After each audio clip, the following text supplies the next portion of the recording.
¿tiene algún impacto fiscal el hecho de que yo pague en una cesión de remate, por ejemplo, 100.000 euros, pero que luego la adjudicación en el documento judicial ponga que se ha adjudicado por 150? Porque el fondo tiene que pedir la adjudicación por unos importes determinados. Entonces, el importe por el que él lo adjudica de cara al juzgado puede ser superior al importe que te lo vende a ti, como hemos comentado, ¿no? Entonces, entiendo que el ITP en ese caso habría que pagarlo por esos 150 porque es lo que dice el documento judicial, pero no sé si es defendible que se haya pagado 100.000 euros o no. Aquí se tiene que tributar por los 150, que es el valor de transmisión, y no hay...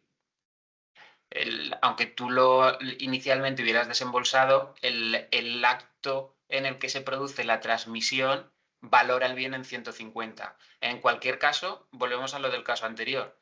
Esos 150 también estarán siempre sometidos al valor de referencia. Si el valor de referencia va por arriba, tributará valor de referencia, y si no, en cualquier caso, por el valor de adjudicación en ese caso. De acuerdo. Y en cuanto a las NPLs o los créditos hipotecarios, a efectos del ITP, lo que entiendo, o sea, lo que cuenta entiendo que es el valor de adjudicación, ¿no?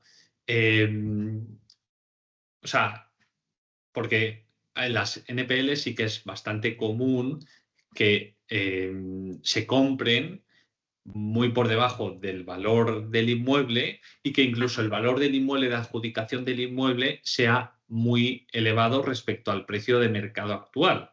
¿De acuerdo? Porque, pues, ¿por qué? Porque se estableció en el momento que se hizo la hipoteca un valor muy alto, porque a lo mejor era una hipoteca del boom. Entonces, el fondo o tú, cuando compras la NPL, tienes un mínimo por el que te lo puedes adjudicar, pides la adjudicación por ese valor, entonces es muy elevado respecto al precio de mercado. Entonces, aunque tú hayas comprado por 20.000 euros, la adjudicación son por 100. Entonces entiendo que el ITP se pagaría por esos 100, ¿no? Correcto, volvemos a lo mismo. El valor, o sea, el ITP se va a pagar según el valor por el que te lo adjudiques, en el momento de la transmisión, no por lo que tú compraste la deuda. No obstante, si quieres, por aclararlo un poco y por dar un poco más de contexto, en esta cesión de créditos hay dos momentos temporales. En el momento en el que tú compras la deuda y el momento en el que tú ejecutas esa deuda y te pones el bien a tu nombre, ¿sí? Sí. En la situación inicial, en la adquisición de deuda, tú no estás comprando el inmueble, tú estás comprándole a un tercero lo que le debe el propietario del inmueble. En ese momento, a efectos fiscales, se deben a JD, ¿vale? La variante, por decirlo, pequeña de ITP, de transmisiones patrimoniales. Y aquí concretar que se tributa sobre el valor de la deuda vigente con los intereses y recargos, etcétera, en el momento del saldo vivo, vaya, ¿vale? Ujú. No por lo que tú lo estás comprando, que eso también es Sí, importante tenerlo en cuenta muy a los importante. efectos de los costes de tu operación. Ya lo hemos ejecutado, ya somos eh, ya tenemos la deuda a nuestro favor y ahora nos disponemos a ejecutar ese préstamo hipotecario.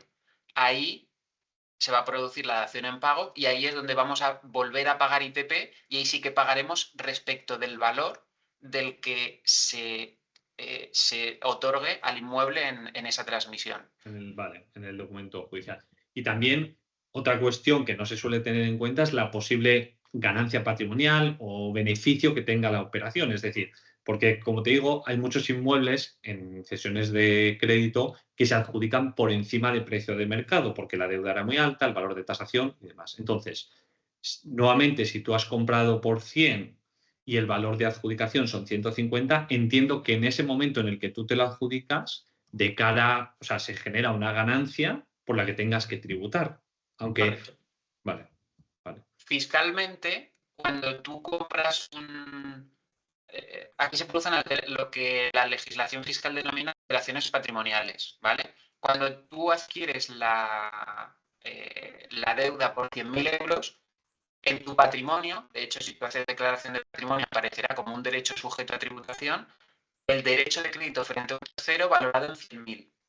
Si unos meses después ejecutas eso y el valor que recibes por esa deuda es de 150.000 euros, automáticamente en ese momento tu patrimonio ha tenido un incremento de 50.000 euros. de los 100 a los 150. Y es una ganancia patrimonial que te tienes que reconocer y que debes tributar. Y que además es relativamente habitual porque en todas estas operaciones precisamente lo que se busca es comprar, ya son operaciones complejas con riesgo y lo que busca es rentabilidad. Por tanto, es normal que se produzcan. Aquí hay una siguiente lectura. Lo primero es tenerlo en cuenta. Desde luego, se produce ganancia patrimonial que la debes devengar en el IRPF que corresponda. Luego también, si este inmueble está destinado para la venta, es decir, lo compras para una vez que sea tuyo, venderlo posteriormente, si actúas como persona física, ya sabes que también en el régimen de ganancias patrimoniales existe la compensación de ganancias con pérdidas. Automáticamente tú desembolsaste 100 inicialmente, cambiaste y tu valor de adquisición del inmueble pasa a ser 150. El 150 será el valor que se tendrá en cuenta los efectos de la siguiente transmisión patrimonial que tú tengas. A donde voy yo es, en el caso concreto que tú has mencionado puede ser que tenga un valor súper alto, que luego tú acabes vendiendo por menos, vas a tener una pérdida patrimonial.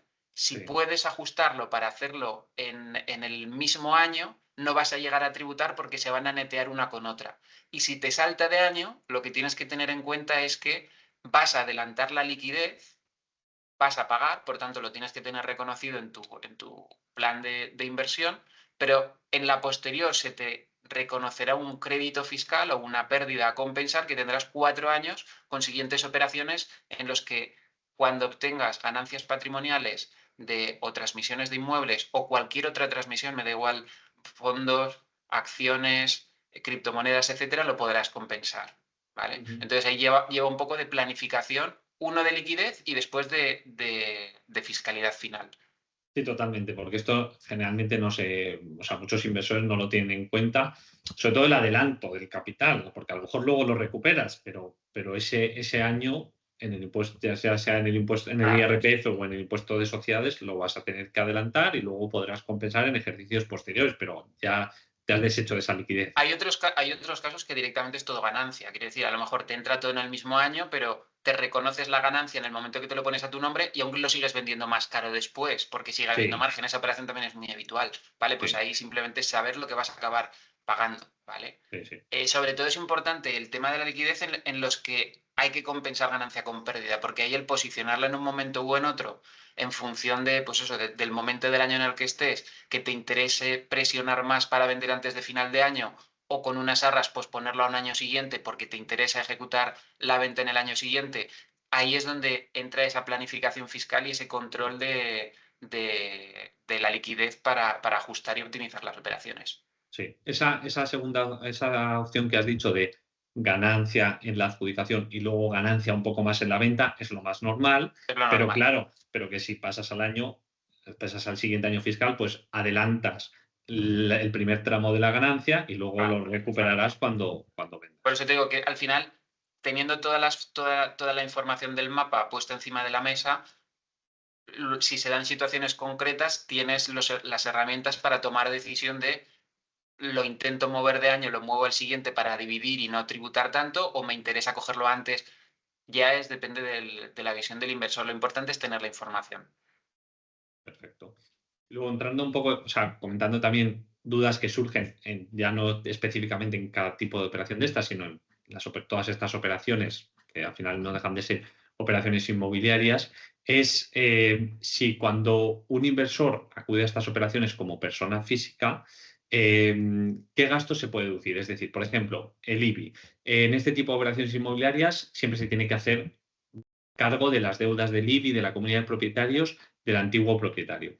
¿Esto es un gasto que se puede deducir o que aumenta el precio de coste de la operación fiscalmente hablando? ¿O cuál es el impacto de estos gastos extra que se tienen? Aquí hay que atender también al uso o destino posterior que le vaya a dar el inversor al inmueble, ¿vale? No será exactamente cuando hablemos de venta o sea, de adquisición a través de subasta o del procedimiento que sea para posterior venta, como si es adquisición para puesta en alquiler, ¿vale? De la misma forma que no va a ser igual el funcionamiento de la empresa respecto del funcionamiento de la persona física. Empezamos por la persona física. todos los gastos en los que tú incurras, que por ley te toque asumir, como has mencionado, tipo comunidad de propietarios, IBIs atrasados, etcétera, ahí sale perdiendo el inversor particular, persona física, porque no van a ser deducibles, ¿vale? Todo lo que tú tengas que poner al día para adquirir el inmueble, no vas a poder considerarlo como mayor valor de la inversión y, por tanto, no podrás recuperarlo ni en una ganancia patrimonial si lo destinas a la venta, ni vía amortización si decides alquilarlo, ¿vale? Por contra, hemos hablado de variante persona física si vende o si alquila. Por contra, las empresas. Las empresas, el impuesto al que tributan es diferente. Las personas físicas, sabes que vamos por IRPF, las empresas van por impuesto de sociedades. En impuesto de sociedades el tratamiento es diferente y todos los gastos en los que tú incurras vinculados al inmueble, bien sea para alquiler o bien sea para una posterior venta, van a tener consideración de mayor valor de ese inmueble y por tanto sí podrán deducirlo.